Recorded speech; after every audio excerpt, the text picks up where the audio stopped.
Hello दोस्तों, welcome back to commerce nation learn with confidence. My name is Aman. तो दोस्तों आज अपने बिजनेस स्टैटिस्टिक्स का सेकंड लेक्चर है। ठीक है, इसके पहले फर्स्ट वीडियो अपलोड कर दिया है जो कि यूट्यूब पे भी अवेलेबल है। ठीक है, तो दोस्तों आपको मैं बता दूं आज का जो टॉपिक है उसका नाम है इंडियन स्टैटिस्टिक्स। दोस्तों ये जो है नया टॉपिक ऐड किया गया है as per new education policy के सिलेबस के हिसाब से। ठीक है, एंड दोस्तों इसको आपको अच्छे से पढ़ना होगा, एग्जाम में आपके क्वेश्चंस आ सकता है क्योंकि ये इसी साल ऐड किया गया है। ठीक है, तो वीडियो को स्टार्ट करने से पहले मैं आपको बता दूं कि अगर आप लोग किसी भी यूनिवर्सिटी में हो एंड वहां पे आपका स्टैटिस्टिक्स सब्जेक्ट है, चाहे वो फर्स्ट सेमेस्टर में हो, चाहे वो सेकंड में हो, चाहे वो थर्ड में हो, तो ये लेक्चर आपको बहुत ज्यादा काम आने वाला है। ठीक है, क्योंकि ये आपके स्पेसिफिक सेमेस्टर को ध्यान में रखते हुए बनाया गया है। बट अगर आप लोग फ्यूचर में यूजीसी नेट जेआरएफ का एग्जाम दोगे या फिर बीएड का एग्जाम दोगे, टीजीटी पीजीटी का एग्जाम दोगे, तो वहां पे भी आपको इक्वल काम आएगा। ठीक है, तो ये जो टॉपिक है ये आपका एकदम यूनिवर्सल टॉपिक है, आपके सेमेस्टर एग्जाम में काम आएगा।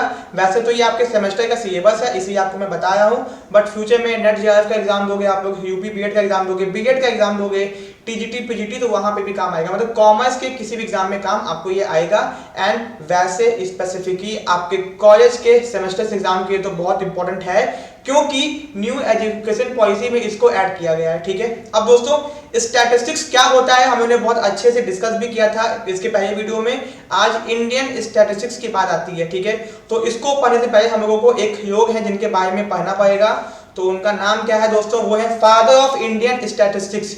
ये नाम आपको याद रखना है दोस्तों। ठीक है ना, ये नाम आपसे एग्जाम में क्या पता, अगर एमसीक्यू आपके एग्जाम में यूनिवर्सिटी में हो रहा हो तो आपसे पूछ सकता है। प्रोफेसर प्रसन्नता चंद्रा महानलोबिस, ये बहुत इंपॉर्टेंट नाम है, इसको याद रखना। ठीक है दोस्तों, इनको जो क्या कहा गया है, फादर ऑफ इंडियन स्टैटिस्टिक्स कहा गया है। ठीक है ना, इस बात को ध्यान रखना कि इंडियन स्टैटिस्टिक्स के फादर कौन है। Father of Indian statistics professor प्रसन्नता चंद्रा महानलोबिस। ठीक है ना, इनका नाम याद रखना। ओके, अब दोस्तों क्या चीजें हैं, क्या पढ़ना है देखते हैं। अब इनके बारे में हम लोगों को पढ़ना है डिटेल में, ये क्या थे, इन्होंने क्या क्या किया, क्या क्या बनाया, क्या क्या कंट्रीब्यूशन किया स्टैटिस्टिक्स के ऊपर, इन सबको हम लोगों को पढ़ना है क्योंकि इनके ऊपर पूरा ओवरव्यू आपसे पूछेगा। ठीक है, तो दो मैंने नोट्स बनाए इसके अंदर, एक है थोड़ा सा एडवांस, एक है थोड़ा सा मीडियम। अगर कुछ बच्चों को याद करने में दिक्कत होती है तो उनके लिए शॉर्टकट तरीका भी बताया गया है इसके अंदर। ठीक है, तो देखो प्रोफेसर प्रसन्नता चंद्रा महानलोबिस बोर्न इन जून 29, 1893। भैया इनका जन्म 29 जून 1893 को कैलकाटा में हुआ, जो कि आज हम लोग कोलकाता बोलते हैं, जो कि इंडिया में है। एंड डाइड ऑन जून 28, 1972 में इनकी डेथ हुई थी। ओके, कैलकाटा में ही। इनको इंडियन स्टैटिस्टिशियन कहा जाता है, हु डिवाइस, जिन्होंने बनाया है महानलोबिस डिस्टेंस। अब ये जो महानलोबिस डिस्टेंस है इन्होंने ही बनाया, ये क्या था, and was a instrumental in formatting India strategy for industrialisation in the second 5 year plan. भैया जो अपने देश का सेकंड 5 ईयर प्लान है ये इन्हीं के नाम से जाना जाता है, पीसी महानलोबिस मॉडल के नाम से। ठीक है, तो ये बहुत इंपॉर्टेंट बात है, इस बात को ध्यान रखना। ठीक है, born to an academically oriented family, जब ये पैदा हुए तो एक ऐसी फैमिली में पैदा हुए जो कि एकेडमिकली बहुत अच्छी थी, मतलब वहां पे सहयोग पढ़े लिखे थे। Mahalanobis pursued his early education in Calcutta, उन्होंने स्टार्टिंग की एजुकेशन कैलकाटा में की जो कि कोलकाता है। आफ्टर ग्रेजुएटिंग होने के बाद honours in physics from the presidency college in Calcutta, इन्होंने प्रेसिडेंसी कॉलेज कैलकाटा से क्या किया, ऑनर्स किया फिजिक्स में। इन 1912 ही मूव टू इंग्लैंड, भैया इंग्लैंड चले गए उसके बाद में, study physics and mathematics at the university of Cambridge, उन्होंने वहां पे पढ़ाई की। ठीक है, फिजिक्स और मैथमेटिक्स का। Just before Mahalanobis left the university in 1915 he was introduced to statistics by his one of his tutor. तो उन्होंने क्या किया, बात समझो, यहाँ बहुत इंपॉर्टेंट बात बताई गई है। Just before Mahalanobis left the university, जब उन्होंने यूनिवर्सिटी को छोड़ा 1915 में। ठीक है, he was introduced to statistics by one of his tutor, उन्होंने उनके ट्यूटर ने, टीचर ने उनको स्टैटिस्टिक्स पढ़ाया। When he return to India, जब वो इंडिया में आए, he accepted a temporary position teaching physics at a Presidency college, जिस कॉलेज से पढ़ाई किए थे उसी कॉलेज में टेम्पोररी पोजीशन मिल गई टीचर की। ठीक है ना, प्रोफेसर की। And he can become a professor of physics in 1922, 1922 में उसी कॉलेज में क्या बन गए, प्रोफेसर बन गए फिजिक्स के। However, his interest in statistics had evolved, लेकिन उनका जो इंटरेस्ट था स्टैटिस्टिक्स के अंदर वो बहुत इवॉल्व हुआ into a serious academic pursuit, उनको बहुत ज्यादा लगन थी स्टैटिस्टिक्स सब्जेक्ट के ऊपर। And he applied his statistical method to a problem of anthropology, and उन्होंने अपने खुद के क्या बोलते हैं फॉर्मूलाज बनाए, एंड उन्होंने बहुत सारे टॉपिक्स के ऊपर उसका यूज भी किया। जैसे उन्होंने यूज किया एंथ्रोपोलॉजी के ऊपर, आपको समझ में आया, इसी मैंने यहाँ पे लिखा है, मनुष्य जाति का विज्ञान। ह्यूमन साइंस कह सकते हो यहाँ पे, उसके ऊपर इन्होंने यूज भी किया। मेट्रोलॉजी, किसी मौसम विज्ञान प्रभाग की अनुसंधान गतिविधियां, जो मौसम विभाग होता है ना उसको समझने के लिए इन्होंने बहुत सारे फॉर्मूले बनाए। एंड बायोलॉजी के लिए मतलब इन्होंने खुद के टेक्निक्स बनाई, मेथड्स बनाए और इन्होंने इन टॉपिक्स के ऊपर यूज किया एंड वो बहुत सफल भी है, ठीक है ना। आज के टाइम पे जो मौसम विभाग होता है ना वो स्टैटिस्टिक्स के ऊपर बेस्ड है, अनुमान के ऊपर बेस्ड है, ठीक है ना। Okay, On December 17, 1931, he established the Indian Statistical Institute of Calcutta. इन्होंने establish किया, okay. Mahanalobis devised a measure of comparison between two data sets that is now known as Mahanalobis distance. अब इन्होंने क्या बनाया, देखो Mahanalobis जो distance है वो क्या था, Mahanalobis devised a measure, एक तरीका बनाया कंपैरिजन बिटवीन टू डेटा, जिससे हम दो डेटा के बीच में कंपैरिजन कर सकते हैं, ठीक है ना। एंड जिसको आज के टाइम पे महानोबिस डिस्टेंस नाम से जानते हैं, ठीक है। He introduce innovative technique for conducting large scale sample survey. इन्होंने एक ऐसा टेक्निक बनाया, इनोवेटिव टेक्निक बनाया जिससे हम लोग बहुत बड़े लेवल पे सैंपल सर्वे कर सकते हैं। अब ये सैंपल सर्वे क्या होता है समझना बात को, एक होता है सेंसस सर्वे, एक होता है सैंपल सर्वे। जब डेटा बहुत ज्यादा होता है और हम लोग सब डेटा को नहीं उठा सकते तो हम लोग बहुत सारे डेटा में से सैंपल को उठा लेते हैं, तो उन्होंने उसकी एक टेक्निक बनाई। And calculated average and crop yield by using the method of random sampling. मतलब रैंडम सैम्पलिंग एक तरीका था जिन्होंने उस मेथड को बनाया, ठीक है। ही डिवाइस किया कि मतलब इन्होंने विकसित किया, इवॉल्व किया और स्टैटिस्टिकल मेथड कॉल्ड फैक्टराइग्राफिकल एनालिसिस, इन्होंने इसको भी बनाया। Which could be used to compare, जो कि हम लोग कंपेयर करने के इस्तेमाल करते हैं socio economic condition of different group of people. हमारे देश में जो सोशियो इकोनॉमिक जाति धर्म के आधार पर जो लोग होते हैं, जो डिफरेंट लोग हैं, उसको समझने के लिए, उसको कंपेयर करने के एक फैक्टराइग्राफिकल एनालिसिस किया, ठीक है। तो ये भी इन्होंने ही किया, ठीक है। बहुत दोस्तों ये जीनियस थे एंड बहुत सारी चीजें बनाई भी, इसीलिए को इंडिया का फादर ऑफ स्टैटिस्टिक्स कहा जाता है, ठीक है। He also applied statistics to economic planning. हमारे देश की जो इकोनॉमिक प्लानिंग होती है वो हमारे देश की गवर्नमेंट करती है, उसके ऊपर भी इस्तेमाल किया। किस चीज को कंट्रोल करने के लिए, फेड को कंट्रोल करने के लिए। फेड मतलब जो आता है ना फेड, उसको कंट्रोल करने के लिए किया, ठीक है। With the objective of providing comprehensive socio economic statistics, इसीलिए इसको सोशियो इकोनॉमिक स्टैटिस्टिक्स कहा गया। सोशियो मतलब जब कोई हम लोग स्टडी करते हैं हमारे समाज को लेके, हमारी सोसाइटी को लेके, तो उसको सोशियो इकोनॉमिक कहते हैं। तो इन्होंने क्या किया, हमारे इकोनॉमिक प्लानिंग की, हमारे देश की जो इकोनॉमी थी उसकी प्लानिंग की, किस लिए कि फ्लड को कैसे कंट्रोल किया जाए, जो बाढ़ आती है ना कैसे उसको कंट्रोल किया जाए, ठीक है। महानलोबिस एस्टैब्लिश और नेशनल सैंपल सर्वे इन 1950। इन्होंने ये क्या किया था, नेशनल सैंपल सर्वे को बनाया था and set up a central statistical organisation. इन्होंने ही सीएसओ को बनाया जो कि आज बहुत नामी इंस्टीट्यूशन है, जिससे कि हमारे देश के अंदर स्टैटिस्टिकल एक्टिविटी को कोऑर्डिनेट किया जा सके, अच्छे से रन किया जा सके। क्योंकि देखो किसी भी काम को करने के लिए एक ऑर्गेनाइजेशन होना चाहिए, तो इन्होंने नेशनल सैंपल सर्वे ऑर्गेनाइजेशन जो कि एनएसएस था पहले एंड उसके बाद सेंट्रल स्टैटिस्टिकल ऑर्गेनाइजेशन को बनाया, ठीक है। He was also a member of planning commission. ये हमारे देश के प्लानिंग कमीशन के मेंबर थे। आज के टाइम पे प्लानिंग कमीशन का नाम क्या है, अगर आपको पता है तो कमेंट करके बताना कि प्लानिंग कमीशन आज के टाइम पे किस नाम से जाना जाता है, ठीक है। आपके ये क्वेश्चन है, ओके। जो कि क्या बोलते हैं 1955 से लेकर 1967 तक थे, okay. The planning commission second 5 year plan encourage the development of heavy industry. Planning commission के सेकंड प्लान में ये बोला गया कि इंडस्ट्रीज को डेवलप करो in India and relied on Mahalanobis mathematical description of the Indian economy. क्योंकि इन्होंने अपने डिस्क्रिप्शन के अंदर बताया था कि इंडियन इकोनॉमी को अगर डेवलप करना है तो इंडस्ट्रीज को डेवलप करो, which later become known as Mahalanobis model. बाद में इस सेकंड ईयर प्लान को हम लोग पीसी महानलोबिस मॉडल नाम से जानने लगे, ठीक है। तो Mahalanobis had several national and international portfolio. इनकी बहुत सारी पहचान है हमारे देश में और इंटरनेशनल में, बहुत सारे उनका प्रोफाइल है। कुछ लोग इनको फिजिक्स के टीचर बोलते हैं, कुछ लोग प्रोफेसर बोलते हैं, कुछ लोग स्टैटिस्टिशियन बोलते हैं, ठीक है। तो बहुत लोग अलग अलग तरीके से जानते हैं देश और विदेश के अंदर। He served as a chairman of United Nation sub commission on sampling. इन्होंने चेयरमैन बने ये 1947 से 51 तक and was appointed the honorary statistical adviser. हमारे देश के स्टैटिस्टिकल एडवाइजर बने गवर्नमेंट के 1949 में, ठीक है ना।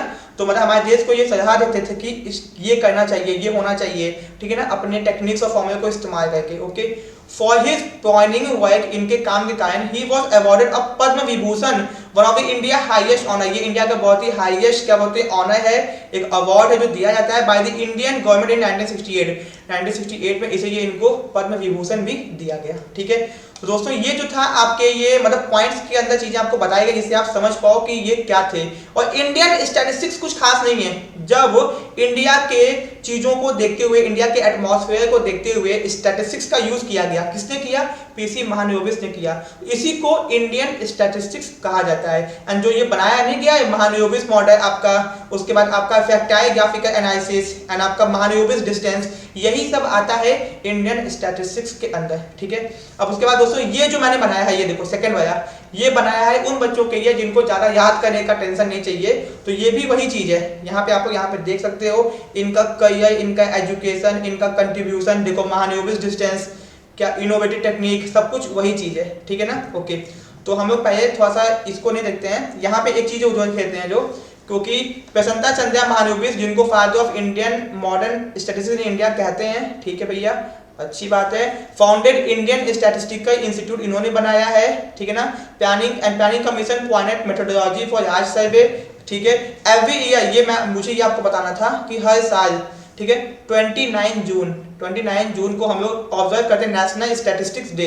तो ये आपको याद होना चाहिए, मतलब पता होना चाहिए कि 29 जून को क्या मनाते हैं। ठीक है, नेशनल स्टैटिस्टिक्स डे मनाते हैं, इंटरनेशनल नहीं नेशनल मनाते हैं। ठीक है, तो दोस्तों ये जो बाकी चीजें हैं ना, ये बहुत आसान है, आप लोग इसको रीडिंग मार सकते हो, क्योंकि जो ऊपर की चीजें हैं ये चीजें वही हैं, बस इसको मैंने और मतलब आप एडिशनल पढ़ सकते हो। ठीक है, इनके करियर के बारे में, इनके एजुकेशन के बारे में, इनके कंट्रीब्यूशन के बारे में, जो कि ऊपर आपने पढ़ा है पॉइंट्स में, यहाँ पे वही चीज है। देखो स्टैटिस्टिकल मेथड, फैक्टाइल ग्राफिकल एनालिसिस, ठीक है, जो कि बनाया गया था सोशियो इकोनॉमिक कंडीशन को नापने के लिए। ठीक है ना, वही चीज है। ओके, कुछ एक्स्ट्रा नहीं है इसके अंदर।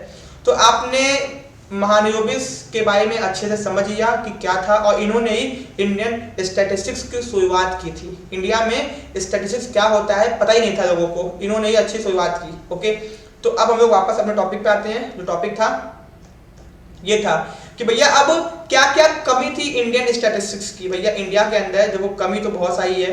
अब जो इंडिया की स्टैटिस्टिक्स थी उसकी डिफेक्ट या फिर शॉर्ट कमी क्या क्या थी, क्या क्या दिक्कत थी, तो इस दिक्कत को हम लोग गहराई से समझेंगे। तो पहला जो दिक्कत है इनएडुकेसी ऑफ डेटा। भैया जब डेटा ही नहीं होगा, इंफॉर्मेशन ही नहीं होगी, तो कैसे करेंगे स्टैटिस्टिक्स का यूज। मतलब कि जब कोई डेटा ही नहीं है, सही डेटा इनएडिक्वेट है, कमी है, पूरा नहीं है, तो कैसे काम करेंगे। There are many important field, बहुत सारे ऐसे फील्ड थे on which either no statistics are available, जहां पे डेटा अवेलेबल ही नहीं थे, और दे आर वेरी मेजर मतलब कि बहुत कम थे। For example in respect of income, wealth, cost of living, price, wages, agriculture, small scale cottage industry, sufficient data are not available. मतलब कि इन सब चीजों के लिए इनकम कितनी, किसकी कितनी इनकम है, कॉस्ट ऑफ लिविंग, जीने की कितना पैसा चाहिए, सामान के दाम कितने हैं, वेजेस कितना है, एग्रीकल्चर, इन सब के डेटा था ही नहीं। तो भैया जब डेटा था ही नहीं तो कैसे हम लोग कोई चीज को इस्तेमाल करेंगे। ठीक है, inconsistent, not comparable and lack of uniformity. मतलब क्या है कि जो भी चीजें थी वो इनकंसिस्टेंट थी।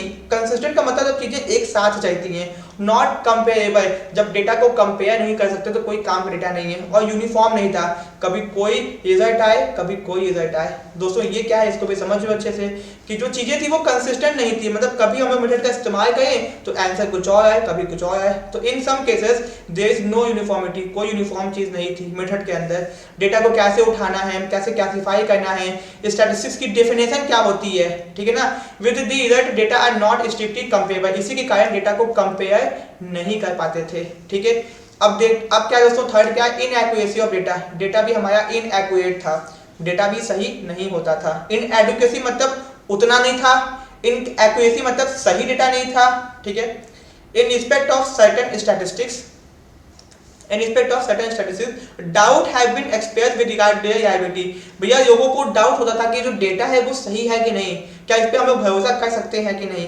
इसीलिए दोस्तों ये भी एक आपका बहुत बड़ी कमी थी इंडियन स्टैटिस्टिक्स की। अब है लैक ऑफ कोऑर्डिनेशन। ठीक है ना, अब ये क्या है इसको भी देखते हैं। तो in some cases Indian statistics lack of proper coordination and there is overlapping and duplication of the process of collection। होता क्या था कि इंडिया के अंदर कोई तरीका तो था नहीं, तो जब भी डेटा को उठाया गया तो कहीं कहीं पे दो बार डेटा को उठाया गया, डुप्लीकेसी हो गई काम की। जब कोई एक काम दो बार हो जाएगा तो डेटा आपका खराब हो जाएगा। तो कोऑर्डिनेशन नहीं था, काम करने के तरीके में कोऑर्डिनेशन नहीं था लोगों के बीच में, जो इन्वेस्टिगेटर होता था वो काम को सही से कर नहीं पाता था। तो इसी कारण से हुआ क्या कि कोऑर्डिनेशन में दिक्कत आई, डुप्लीकेसी डेटा की हो गई, तो कोई काम अच्छे से हो नहीं पाया। ठीक है, उसके बाद क्या था, lack of proper analysis and processing. अब अगर डेटा माने उठा भी है तो उसको प्रॉपर एनालिसिस करना पड़ता है, उसको प्रॉपर प्रोसेस करना पड़ता है। जैसे कि आपके घर में अगर क्या बोलते हैं आटा है, तो भैया आटे को अच्छे से छानोगे, साफ होना चाहिए आटा, तभी ना उसकी रोटी बनाओगे। सिंपल सी बात है, डेटा आपके पास बहुत सारा है, इंफॉर्मेशन बहुत सारी है, इंफॉर्मेशन को अच्छे से एनालिसिस करना पड़ेगा ना, छांटना पड़ेगा, काटना पड़ेगा, प्रोसेस करना पड़ेगा, तभी तो भैया उसका यूज कर पाओगे। तो यहाँ पे क्या बताया गया, some statistics in India are collected to suit the administrative need, मतलब सरकार अपने नीड के हिसाब से डेटा उठाती थी, and therefore not properly analysed and processed, इसीलिए उसको सही से एनालाइज नहीं किया गया, मतलब एनालाइज नहीं किया गया, समझा नहीं गया, उसको प्रोसेस नहीं किया गया, बस जो काम था वो काम हुआ, बस काम खत्म, उसके बाद कोई उसका यूज नहीं था। ठीक है, डीए इन पब्लिकेशन। अब होता क्या है, जब भी कोई डेटा उठता है, डेटा की इन्वेस्टिगेशन होती है, कोई रिपोर्ट छपती है, तो उसको पब्लिश करना चाहिए। जैसे मान लो एग्जांपल के तौर पे इंडिया में पता किया गया कि कितने लोग कैंसर से उनकी डेथ होती है। ठीक है, तो इस डेटा को गवर्नमेंट ने उठाया एंड कैंसर वाले पेशेंट की पूरा रिसर्च की, इन्वेस्टिगेशन किया, डेटा उठाया पूरा, और पता चला कि मान लो 20,000 लोगों या 25,000 लोगों की डेथ होती है एवरेज एक साल के अंदर। ठीक है, अब भैया इस डेटा को पब्लिश करना चाहिए ना मार्केट के अंदर, बुक के अंदर, इसको पब्लिश करने में देर होती थी, जिससे कि भैया टाइम से डिसीजन नहीं ले पाते थे, बुक्स पुरानी आती थी, कोई उसका यूज नहीं करता था, जब तक टाइम बीत जाए तब पब्लिश करें डेटा। ठीक है, inadequate publicity, there is no publicity of Indian statistics. आज तक आपने कभी भी किसी इंडियन चीज का नाम सुना है? इसलिए इंडिया में इंडिया की चीजों की पब्लिसिटी बहुत कम होती थी, इसलिए कोई इसको जानता नहीं है। अब आप लोग जान गए होंगे। लैक ऑफ क्लैरिटी, चीजों में क्लैरिटी नहीं थी कि मतलब क्या होता है। The publish data are not self explanatory, मतलब होता क्या है, कोई चीज अपने आप को एक्सप्लेन करना चाहिए। ठीक है ना, तो इनके जो आंसर्स आते थे, कंक्लूजन्स आते थे, इसको कोई एक्सप्लेन नहीं कर पाता था। ठीक है ना, ये अपने आप को एक्सप्लेन नहीं करते थे।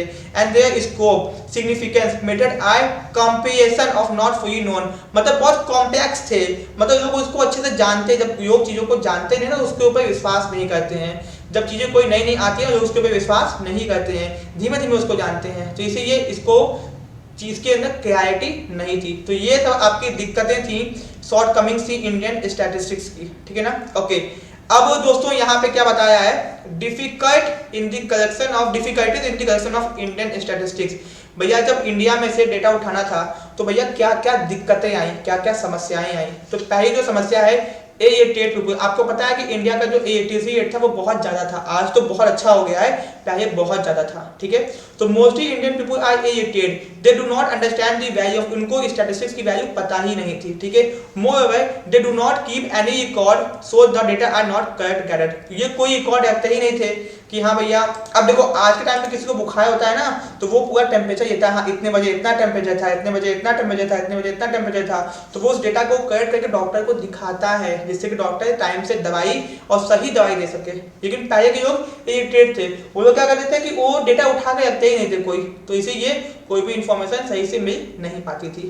इन्यूमेटर्स आर नॉट ट्रेन्ड, अब ये इन्यूमेटर्स कौन होते थे, अब देखो एक होता है इन्वेस्टिगेटर, एक कौन होता है, इन्वेस्टिगेटर होता है, ये वो जो इन्वेस्टिगेशन करता है, ये इन्वेस्टिगेटर जो इन्वेस्टिगेशन करता है। तो इन्वेस्टिगेशन करने के लिए इसको बहुत सारे लोगों की जरूरत पड़ती है, क्योंकि अकेले जाके डेटा नहीं उठा पाएगा ना, इतना सारा डेटा कहाँ से उठाएगा। तो ये इन्यूमेटर्स वो होते थे जो जा जाके डेटा को उठाते थे। अब इन्यूमेटर्स ट्रेंड नहीं थे, जब इन्यूमेटर ट्रेंड नहीं होगा तो किसी के घर जाके पूछेगा भैया आपके बेटे कितने हैं, तो किसी के घर जाके पूछेगा आपकी बेटी कितनी है, तो किसी के यहाँ बेटा पूछना भूल जाएगा, किसी का बेटी पूछना भूल जाएगा। मतलब जब आपके जो एजेंट है, जो आपके काम करते हैं, वो ट्रेंड नहीं होंगे तो वो आपके डेटा सही से इकट्ठा नहीं कर पाएंगे। ठीक है ना, तो आपको समझ में आ गया ये। ठीक है, एंड नॉन कॉर्पोरेशन, मतलब कि लोग पहले कॉर्पोरेट नहीं करते थे, अपनी इंफॉर्मेशन देते नहीं थे। ठीक है, इंडियन पीपल स्पेशली जो गांव के लोग होते हैं, अफ्रेड ऑफ एनी इन्वेस्टिगेशन, वो लोग घबराते हैं कि क्यों हो ऐसा, क्यों हमसे पूछा जाएगा हमारे घर में कितने लोग हैं, क्यों पूछा जाएगा क्या बीमारी है, क्यों पूछा जाएगा आपका नाम क्या है, लोग बताते ही नहीं थे। They are not corporate with the enumerator, वो उनके साथ कॉर्पोरेट नहीं करते थे एंड सही इंफॉर्मेशन नहीं देते थे। Most of the people look upon statistical investigation as a duplicitous eyes, मतलब दोगुनी आंखों से देखते थे, कि उनको लगता था कि डर लगता था कि क्या हो जाए उनके साथ में। ठीक है, डिफरेंट सोशल कस्टम, हमारे देश का जो कस्टम है, रिवाज है, वो अलग अलग है। There are too many social custom in India, बहुत सारे कस्टम अलग अलग होते हैं। मेनी, बहुत सारी लैंग्वेजेस बोली जाती हैं, स्पोकन बाय द पीपुल।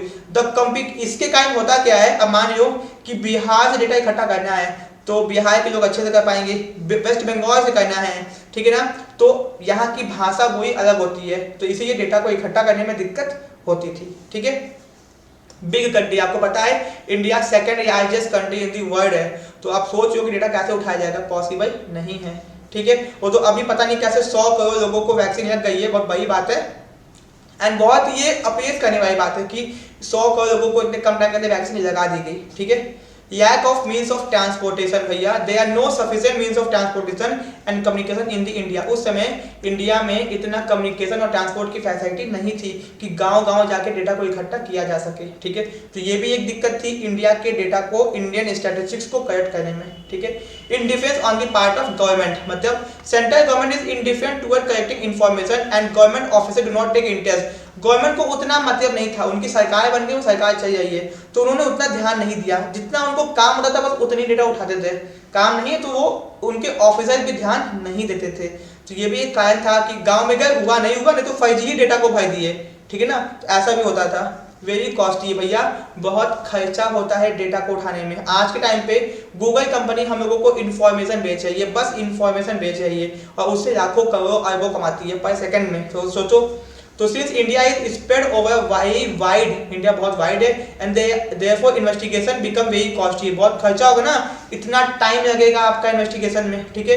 जब देश की जनगणना होती है ना, तो 1 महीने में नहीं होती है, 2-3 साल लग जाते हैं इन्वेस्टिगेशन करने में, पूरा देश की जनगणना, देश की लोगों को गिनने के लिए, ठीक है। तो ये भी समझ में आ गया आपको। अब बताया गया कि भैया सजेशन बताए गए हैं कि कैसे इस चीज को ठीक किया जा सके कि जो डेटा उठाया गया था वो सही से उठाया जाए। तो बोला गया है पहला कि एक स्टैंडर्ड बनाओ, क्या बनाओ, एक स्टैंडर्ड। जब किसी काम को करने का एक स्टैंडर्ड होगा तो काम सही से होगा। The method of data collection, data को उठाना कैसे है, डेटा को टेबल के फॉर्म में कैसे लेना है, डेटा को क्लासिफाई कैसे करना है, should be standardise, have a uniformity, मतलब हर काम को करने का एक स्टैंडर्ड होना चाहिए, इससे काम सही से होगा। दूसरा, प्रॉपर ट्रेनिंग दो, जो आपके इनोवेटर्स हैं, जो जाके डेटा को उठाते हैं, उनको ट्रेनिंग दो, उनको समझाओ, बताओ कैसे बात करनी, जैसे आज के टाइम पे बड़ी बड़ी कंपनियां अपने एजेंट्स को सिखाती हैं, ठीक है। कोऑर्डिनेशन, भैया कोऑर्डिनेशन होना चाहिए सेंट्रल गवर्नमेंट, स्टेट गवर्नमेंट और बाकी यूनियन टेरिटरीज के गवर्नमेंट के बीच में। इससे क्या होगा, जब गवर्नमेंट के बीच में कोऑर्डिनेशन होगा तो डेटा सही से उठाया जा सकेगा, ठीक है।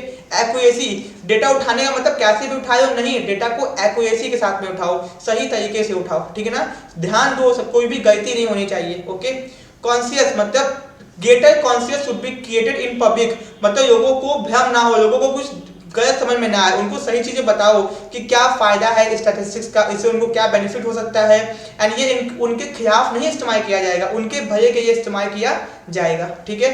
लोग जागरूक बने, ग्रेटर कवरेज, मतलब ज्यादा कवरेज करो, ऐसा नहीं कि बस सैंपल सर्वे कर लो, सेंसस सर्वे की कोशिश की जाए। There should be greater coverage of those field, और उन चीजों के ऊपर डेटा उठाओ जिनका डेटा है ही नहीं, इससे उन चीजों के ऊपर नियम कायदे कानून या सोचने के ऊपर गवर्नमेंट का नजर जाएगा। तो गवर्नमेंट क्या करे, प्रोडक्शन के ऊपर, इनकम के ऊपर, वेल्थ के ऊपर, कॉस्ट ऑफ लिविंग, सबके ऊपर डेटा उठाए, ठीक है ना।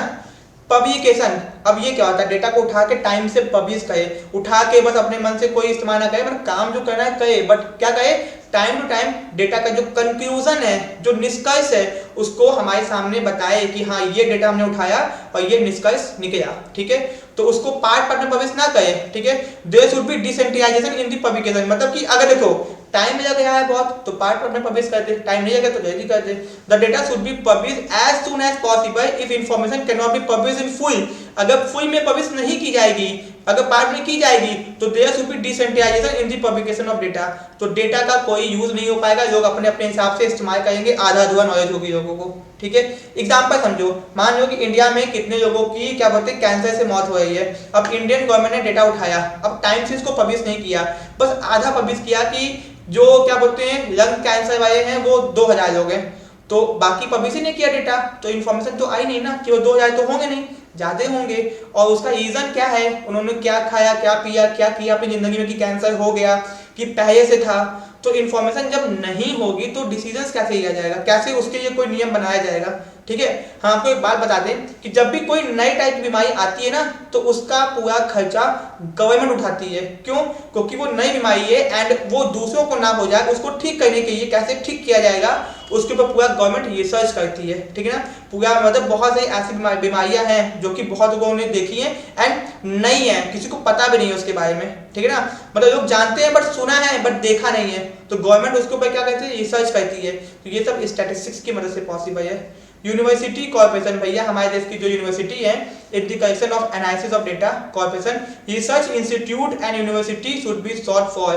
जो हमारे देश की यूनिवर्सिटीज हैं इनके अंदर बहुत सारे रिसर्च होते हैं एंड इनसे भी मदद दी जाए एंड इनके साथ मिलकर काम किया जाए। तो इससे होगा क्या, डेटा सही से उठा के उसका सही से यूज किया जाएगा। ठीक है, तो दोस्तों हम लोगों ने इंडियन स्टैटिस्टिक्स के बारे में बहुत ही अच्छे तरीके से समझ लिया। तो आपसे अगर पूछेगा कि भैया पीसी महानोबिस मॉडल के बारे में, इनके बारे में पूछेगा, इनके काम के बारे में पूछेगा, तो आप लोग अच्छे से बता दोगे।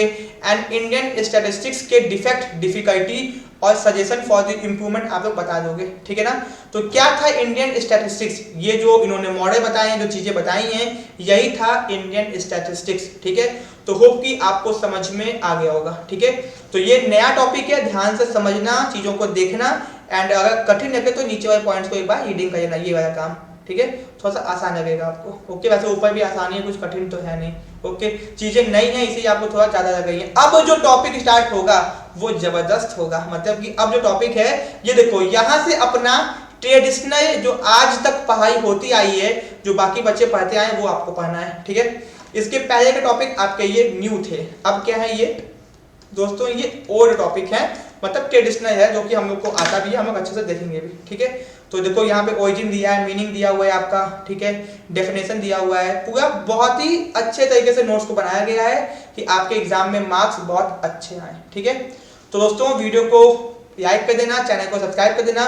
कोर्सेज के बारे में जानना है तो भैया कॉन्टैक्ट नंबर पे कॉन्टैक्ट कर लो, वहां पे आपको सारी इन्फॉर्मेशन दे दी जाएगी। ज्वाइन करना है तो कर लो, पीडीएफ नोट सब कुछ आपको मिलेगा, आपके घर तक भी नोट्स पहुंचाया जाएगा। अगर आपको चाहिए होगा तो उसके लिए आपको हम लोगों से अलग से बात करनी होगी। कॉमर्स नेशन के ऐप को डाउनलोड कर लो, चैनल को सब्सक्राइब कर लो, क्योंकि आपको BCom first second third year, मतलब जितने भी सेमेस्टर हैं, जितने भी ईयर हैं, ठीक है, सबके वीडियोस मिलेंगे आपको। ठीक है, आपके दोस्त हैं, आपके फ्रेंड्स हैं, उनको भी बता देना। ठीक है, थैंक यू सो मच।